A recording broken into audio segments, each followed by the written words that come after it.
listeners to Sundust Short Horror Stories, where the shadows of the ancient Appalachian hills whisper secrets best left unheard. Tonight's tale is called The Whistler in the Hollow. In the deep folds of the West Virginia Appalachians, where the mountains are older than bones and the hollers swallow sound whole, there lived an old man named Elias Crow. Folks in the nearby town of Blackthorn said Elias had gone up into Laurel Hollow after his wife passed, building himself a little cabin far from any road he hadn't come down in years, not for supplies, not for company.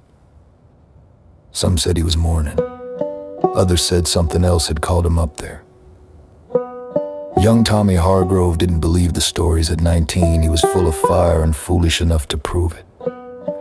His grandpappy had warned him, "Boy, don't go near Laurel Hollow after dark. There's a whistler up there. Ain't no man. It whistles your tune back at you. Then it comes for what's left." Tommy laughed it off.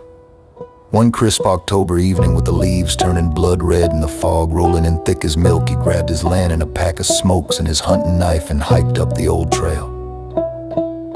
He was gonna find Elias's cabin, maybe bring the old hermit some tobacco, show everyone there was nothing to fear. The path narrowed quick, twisting through rhododendron thickets that clawed at his jacket. The sun dipped fast behind the ridges, leaving the woods in that gray twilight where shapes play tricks. Tommy lit a cigarette, the flame flickering on his face. As he walked, he started whistling an old tune his mama used to sing. Something simple, cheerful, Shady Grove. He whistled a few bars, then stopped to listen to the echo bouncing off the hills. A moment later, it came back. The same tune, exact same notes, but farther off, deeper in the hollow, slower, like someone or something was mocking him. Tommy chuckled nervously. "Probably just the wind," he muttered, "or Elias playing a joke." He kept going, whistling louder this time to shake off the chill crawling up his spine. Again, the reply. Closer now. The whistle had a wet, raspy edge to it, like breath through broken teeth. Tommy's steps quickened. The fog thickened, swallowing the trail behind him. He couldn't see more than 10 feet ahead. He tried a different tune, something fast, rocky top, whistled it sharp and defiant. The answer came immediate. Same song. But now it was right behind him, almost on his heels, and it wasn't alone. There was a second whistle, harmonizing low, off key. Tommy ran. Branches whipped his face as he crashed through the underbrush. His lantern swung wild, casting mad shadows. He could hear footsteps now, heavy, deliberate, crunching leaves just out of sight. He burst into a clearing, and there it was, Elias's cabin, sagging roof, boarded windows, door hanging open like a screaming mouth.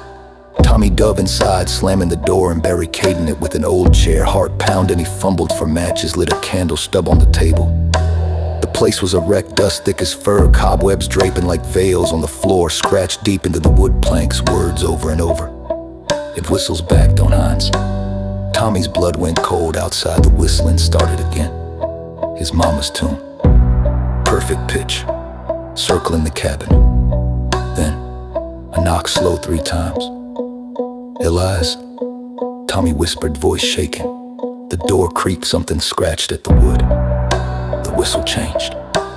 Now it was Tommy's own, breathing, wheezing, ragged, mimicking him exact. He backed into the corner, knife out. The candle flickered in the dim light. He saw it. A shape at the window, tall, thin, skin pale as moonlit, bones stretched too tight over long limbs. No face, just a dark hollow where a mouth should be, puckered like it was forever blown. It whistled once more, Tommy's final terrified gasp. They found the cabin days later, door wide open. No sign of Tommy, but carved fresh into the floorboards right next to the old warning. He entered. And on quiet nights in Laurel Hollow, if you listen close, you might hear a new tune on the wind, young and cheerful at first. Don't whistle back. Thank you for listening to Sundust Short Horror Stories. If these hills have tales of your own, send them our way. Stay safe out there, and keep the lights on. Good night.